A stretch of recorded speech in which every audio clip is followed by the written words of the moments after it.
Well, last time we looked at how goals are typically set in most companies to be just good enough, based upon what we think we can achieve without failing. And we learned that being just good enough really isn't good enough anymore. Only by continuously going beyond yesterday's best performance can we ever hope to become close to being world class. Well, as Dr. Harrington pointed out, this process of constantly getting better is not a one-time goal. It's a way of life, and one that doesn't come easy. Now, this session, we're going to look at the critical role of top management in making this work, and the necessity of their dedication to the entire effort. We're going to talk about getting top management commitment to this whole improvement process. Now, the interesting thing about this is it's the only single subject that all the gurus agree with. They all say you've got to have top management commitment. Now, I personally don't believe that's true. I think that you've got to have the head of a business unit commitment. You don't have to have the CEO, because I've seen business unit leaders implement the improvement process and change the whole corporation. And what's happened is so many people sit and wait, and they say, we've got to have the president of IBM say yes. We got to have the president of General Dynamics say yes. That's not true. You take the plant manager, and he can bring about a change. And that's when I talk about top management. I'm talking the top of the pyramid that you're in right now, not necessarily corporate. Certainly the corporate president, he can make a big impact and things go better and faster if he's involved, but don't wait for that to occur. Let's move forward today with the top management team that we've got. And what's happened is quality really has become part of the boardroom. It's part of the things that we talk about in the boardroom, and they're interested in that. And they're involved in that. So the people at the top are already involved. The trick is, how are you going to get them truly committed to do something, to invest their time and the money and their capital of the business into the whole improvement process? That's the trick. When you look at what are the chief objectives, the most important thing to the CEOs, what do you see? Number one is profit. Number two is growth. Number three, return to stockholders. Look at it, way, way down at the very bottom, less than 4% of the CEOs said that the most important objective that they had was quality. Now, it's obvious that they're talking quality, they don't really mean it. And what we need to do is to really get them involved, really make them part of this so that they feel it's an important issue, so it's on their mind. Because quality has to start from the top and come down through the organization. And the problem that we have is we really haven't presented a good picture to the CEO to make him believe that there really is a need for him to do something. And how do you do that? Well, you do that first by preparing a really good need analysis. By that I mean you go out and benchmark your competition. Understand not only where they are, but where are they going over the next 10 years, and how are you going to stack up against them? You've got to have a reason to bring about change. You've got to convince him with hard facts. You know, there's no CEO in the world that's against quality. It's like motherhood. Who's going to be against it? What CEO is going to turn to his troops and say, hey, come in and make some errors today? Follow up today. You know, nobody does that. We all come into work, we say, we're going to try to do a good job, and then things just happen. So what you've got to do is provide some hard facts for the CEO about what's happening to the competition. And benchmarking is a crucial tool that's necessary to be used to sell the CEO. Then what you need to do is to have information collected that shows where are your opportunities to improve. You need to go get the other executives involved, the other top management people involved, to look at where the strengths and weaknesses of the organization and where we're wasting our effort. So you can bring that back and you can quantify that and provide that to your top management team so they can make a decision. And last, And probably most important, you need to do a poor quality cost study. Understand how much money you're losing, that you're wasting, that could be salvaged and put back into a very constructive way. You realize in most companies, there is more opportunity to increase profits greater by cutting your poor quality costs in half than doubling sales. And you don't have to build one new building. You don't have to find one new customer. You don't have to find one new employee. That's where your opportunities are. You know, quality is not quality for quality's sake. We're not doing quality for goodness. We're doing quality because it's the best way for us to make a profit. It's just that simple. And you should look at it as a business opportunity. And if you quantify that, you will really realize that there is an opportunity. And that's what we need to do. We need to quantify that whole structure in a way and present it to our top management team so that they can understand why it is important and why they should do more than give lip service to it, but also be the leaders. They're the ones that really has to lead the entire movement. Once you get provided them with that information, then they can talk about making a commitment. That's when you get them to commit, because you've got to ask them to commit their time. One of the questions that people ask me continuously, how much time should the CEO plan on putting into quality? What does this whole thing mean? You want me to be the leader of the quality movement? What does it mean to me? How's that going to impact me? Well, I expect it will impact them greatly. Probably 30% of their time should be devoted to the quality movement. Now, that's a lot.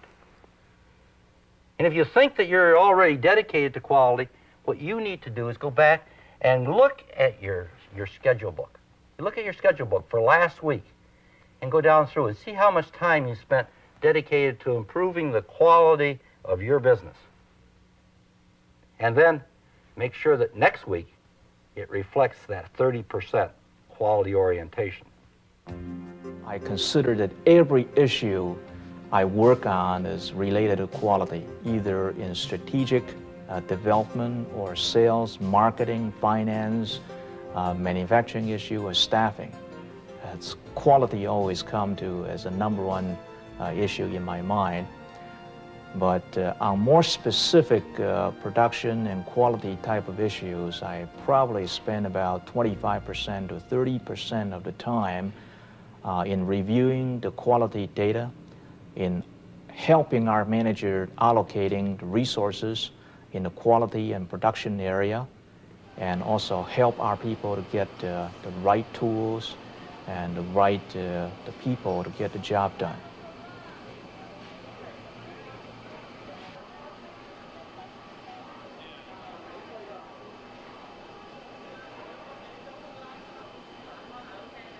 I think the simplest thing is set example.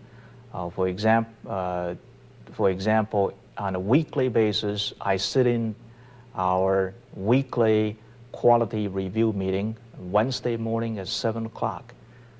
Top 60 executive in Selectron, we review all these quality information in great detail. We check every division's first pass yield control, check the progress of their continuous improvement program, and also I want to make sure that they get enough resources so they can implement their improvement program.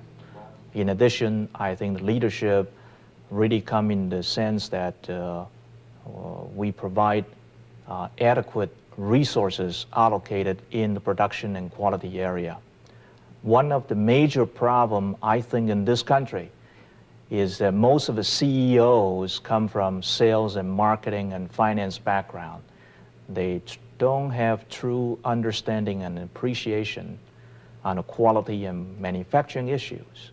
For example, on the pay issue, many CEOs, they talk about revitalizing the American manufacturing competitiveness.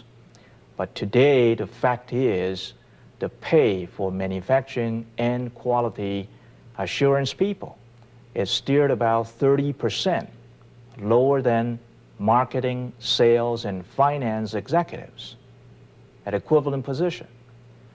If we don't correct this problem, we cannot solve our manufacturing competitiveness issue. And the leadership in Selectron is I understand the problem, and I work with my board member. We correct this problem. My manufacturing and QA people at equivalent position, their pay is either better or at same level as sales and marketing. And in addition, I personally take a lot of initiative, study Japanese manufacturing techniques. I learned statistical process control, total quality control. I personally conduct seminars and train and teach our people. Once they're committed, once you've committed your time as a CEO and the CEO is involved in the process, then there's some other steps he needs to take, because now he's going to be leading that. One of the things he's probably going to have to do is to appoint an improvement czar, a champion, somebody that's going to be his representation. He's going to go out and represent the president of the company and make things happen. A czar sounds like somebody who can really say something and do it, and it's not a committee. That's right. He's an action person. He's going to bring this thing to fruition. He's going to make it happen. And it's usually not the quality assurance organization. You don't pick somebody out of quality because they've already got a little narrow niche that's related to the process itself, the product. And when we talk quality today, we're talking about the total view of quality in every interface. And that's really what you're talking about, because our customers no longer evaluate quality based upon just our product. They base quality of your company based upon every interface, the way you answer the phone, the way your salesman reacts to them. It's that total interface that they react to. And so the improvement czar is going to be the champion that's going to make that move forward. Several years ago, IBM recognized the need to focus on the total quality program, not just product quality, which we'd always focused on, but the overall quality of how we run the business and how we run the processes that are included within that business. So we needed a total quality approach. And I think the first thing that was significant that occurred is IBM appointed in the early 1980s Bill Eggleston as the Vice President of Quality, reporting directly to John Akers. Subsequent to that, the decision was made that each site ought to have a site quality leader, and his or her focus would be on the total quality program at that site. I was appointed in that role at IBM San Jose, and people similar to myself were appointed into similar roles at other locations. Most processes cut horizontally across the organization. They do not flow vertically as the organization structure flows. Therefore, we feel it is critical that every process has an owner. And that owner may well be different from the owner of the function within which it resides. For example, in the engineering change process, we found that one crossed 11 different functions. Since it crossed 11 functions, we struggled with who should really own that process. And we finally came to the conclusion that that specific process was so critical to our business and so important to the improvements that we could make in cycle time and in efficiency of the process that we created a separate owner for that process. And that owner recognized that he had responsibility for ensuring the viability of that process across all of the organizations that he might be involved with. The next thing that they're going to do is the CEO has to set new performance standards. What is the right performance standard for a company? Is 1% errors acceptable? What number of errors do you want your people to make? The answer has to be you expect them not to make errors. You're really looking for zero defects. You're looking for zero errors at all times. We're looking really for the performance standard should be error-free performance. Why do we select those? And those are sort of key words, Bill. We select them because we don't want to use the word defect. The line, the manufacturing people make defects. You don't make defects. I don't make defects. We make errors. The secretary make errors. And so when we talk about quality in today's environments, you're limiting if you use the word defects. So let's use errors, because that applies to 100% of the people.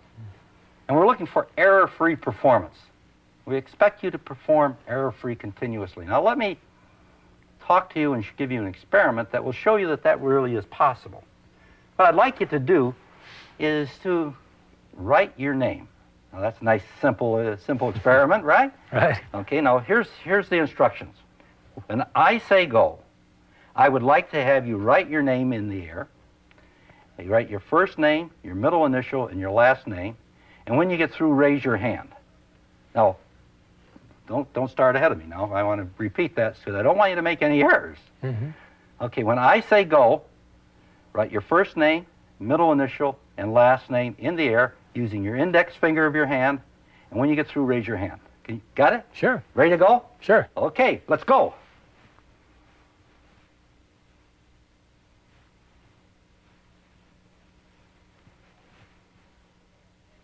Oh, 16 seconds. That's pretty poor productivity, Bill. Oh. That's the best I could do. Well, were you able to do it right? It was perfect. Congratulations. I'd like to make you a member of Harrington's error-free team. Thank you. Now, do you know how stupid you looked writing in your hair? I can imagine. That was a pretty stupid experiment, wasn't it? A valuable person like you spending your time writing in the air. Well, let's think about that a little bit. Maybe it wasn't quite so stupid as you might think.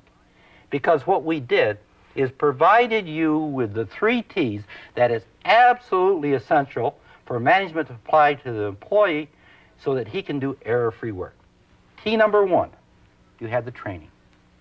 Remember when you were 3 years old? Remember the letters used to go backwards and you couldn't keep them on the line? At that time, you couldn't have done it. You would have failed at this experiment. So you had the training. Number 1, we got to provide our people with the training. Number 2, you had the tools. You had your finger. Had my index finger You anyway. had all the space you want. If I told you you had to do it in this much space, you would have failed. You couldn't have got it done. You couldn't put it in that little space. So you had the tools. T number 2. T number 3, you had the time. If I had only gave you 5 seconds, you would have failed. So you had the 3 basic T's. And what's happened is management continues to take away the employee's God-given right to do error-free work by not providing them with those 3 T's that are absolutely essential. And once you've did that, you can expect error-free work, and they'll give it to you. You'll be amazed at what happens when you provide the 3 T's to your employees. Now, my challenge to you is you performed error-free for 16 seconds. I'd like to see you extend that tomorrow to 16 minutes. And when you do, go out, get your secretary to pat you on the back and tell you you did a good job, then walk back in and try to do it for 16 hours. And when you meet that goal, try for 16 days, 16 weeks, 16 months. Now, when we talk about error-free performance, we're really talking about continuously working on extending the interval between errors. And it's just that simple. And I find when we explain it to our employees in that manner, they understand. Mm-hmm. They can relate to that. And it's not only they can relate to it, it's something they can measure, which is the beauty of it, because it's a measurable entity. And so that's why the performance standard we should use should be error-free performance. Good morning. Hi. Last week, video 7, we had 0 defects. That's 20 continuous weeks now with 0 defects.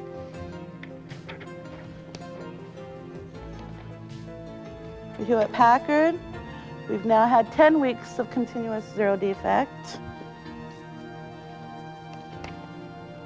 And for Apple, we've had 2 weeks straight 0 defects.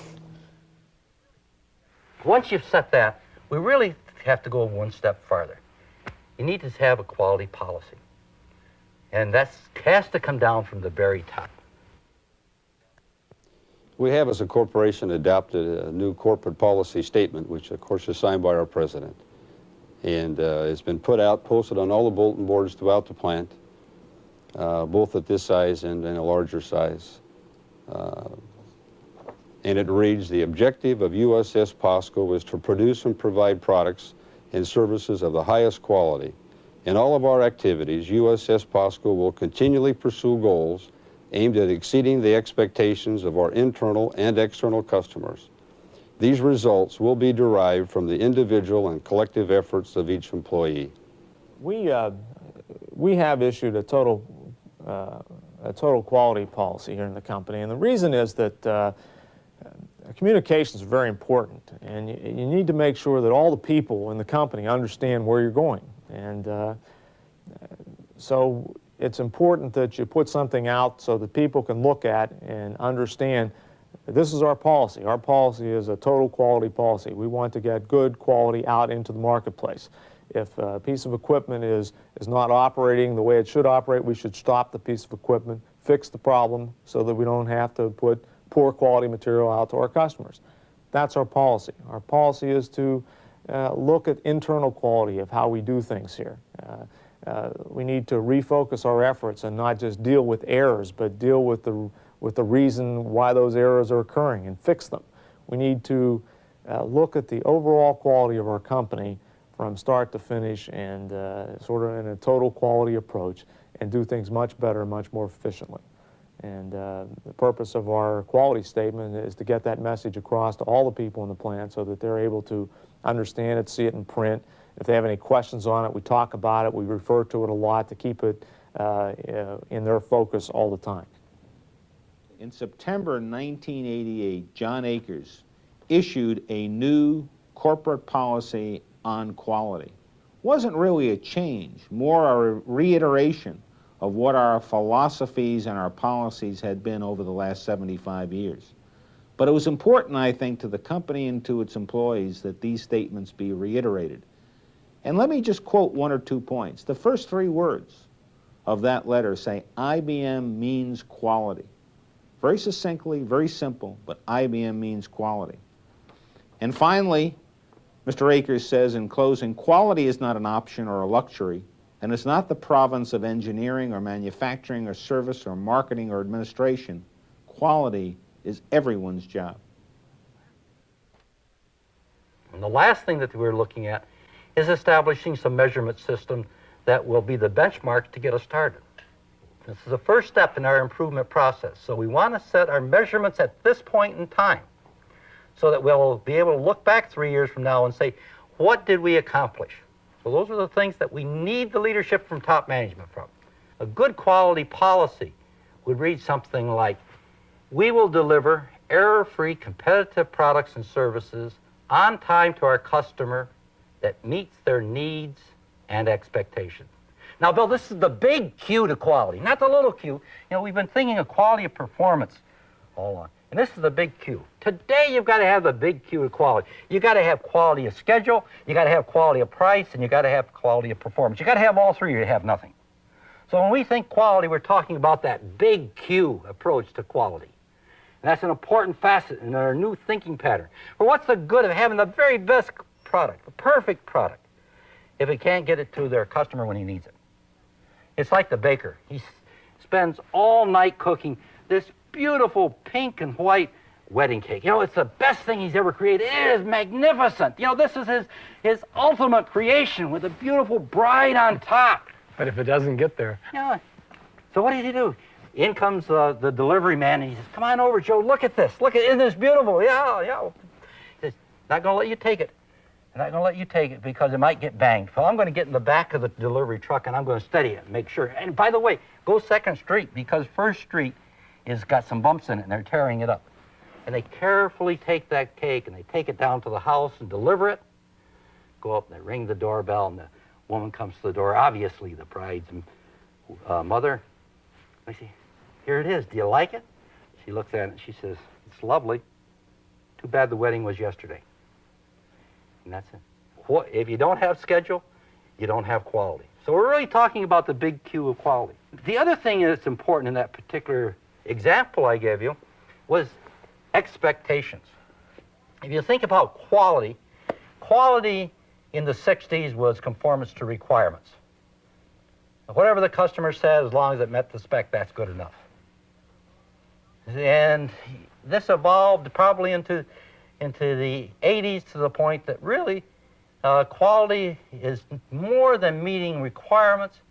It's coming up and meeting expectation. And there's a difference between expectations and requirements, a huge difference. We write our specs based upon requirements, and we set our performance based upon requirements.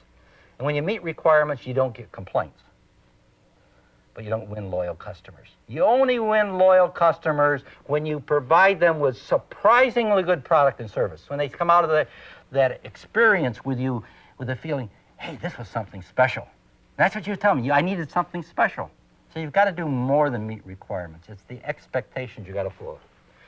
And expectations continuously rise for the spec stone. They told us our metals, when they have a problem on their casting line, when they're pouring their castings, if there's a problem in their system, they check our metal last because they think that much of our quality. It's consistent and it's what they asked for. It exceeds what they asked for.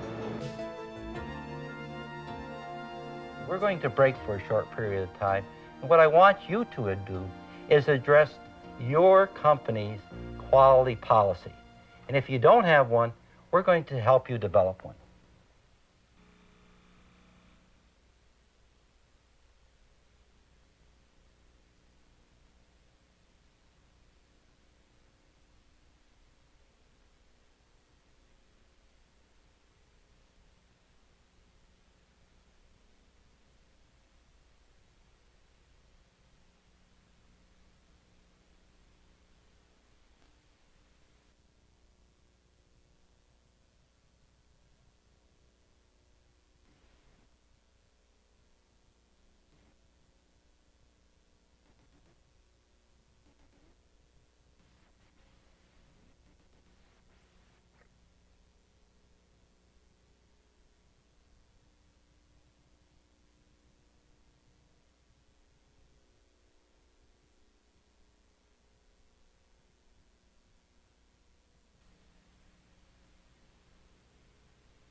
The next major role that the top management team has to play is to really develop some policies and procedures that's going to reinforce the desired behavior. It won't happen by accident. It requires a real well thought out plan that's documented and communicated very well to all the employees. And that means that we're going to have to issue some new policy statements. And typical of the policy statements that has to come out is something what I call a no layoff policy. Now maybe that surprises you and shocks you. And what I'm talking about really with a no layoff policy is that a policy statement that says that no one will be laid off as a result of ideas and suggestions that come in as a result of the improvement process. It does not mean that you're guaranteeing lifetime employment independent of business conditions. It may have layoffs because business turns down, but not lay off people because new ideas come in and how to do their job better and more efficient. And you need something like that, because if you don't have that, why would a person give you your idea? Why would you share with the business something that's going to put you out of a job or your friend out of a job? Now, many companies are doing this, and many companies find it a very practical approach. I know of one company that had 50 surplus people as a result of the improvement process. They saved 138 different jobs. And the normal evolution, people moving in and out, job turnover, took care of about 80 of them. We had 50 people that really jobs were surplus. And what did they do? They sent them to a university to get college education, being paid full-time until the jobs opened up where they could bring them back in. And they were money ahead because they had all been working anyway. They'd been paying the salary anyhow. So that was a good point. You know what's happened within that company? Everybody's trying to figure out how they can eliminate their job so they can go to school too. And that's what's important. It's actually becoming an incentive that Yes. even though the company is educating them, they're actually saving the money, and the differential always is there. Yes, and it's very positive. Everybody's excited about it. Everybody gives so freely of their jobs and their talent and their mind and their ideas and their suggestions. And that's what you really need to do. And that's the typical type of policies that has to come down to reinforce this idea. The last phase in this whole management involvement to get the process started is really to stop and think about the measurement systems. How are we going to measure the change that takes place? How are we going to measure our progress? 3 years from now, when we look back and we say we've invested money in education and training, how are we going to know if it really pays off? So now's the time that you have to establish those measurement systems and put them in place. Certainly poor quality cost is one of the absolute essential measurements, but there's a whole series of them. And the impact on customers, the impact on customer attitude. And probably one of the most important ones is an opinion survey. So you can determine what's happening to the morale and to the culture and to the personality of the entire business. So this is the time to set the benchmarks that you're going to measure yourself against as you go forward. And if you do that, you're in a position that 3 years from now, you can look back and say, it was all worthwhile. Well, with the commitment of top management and now a well-thought-out plan, you can begin to move ahead with the confidence that both the time to implement your plan and the results generated by that activity can support continuous improvement. In our next team meeting, Jim's going to show us how to go beyond top management's commitment and actually get them actively involved in the process.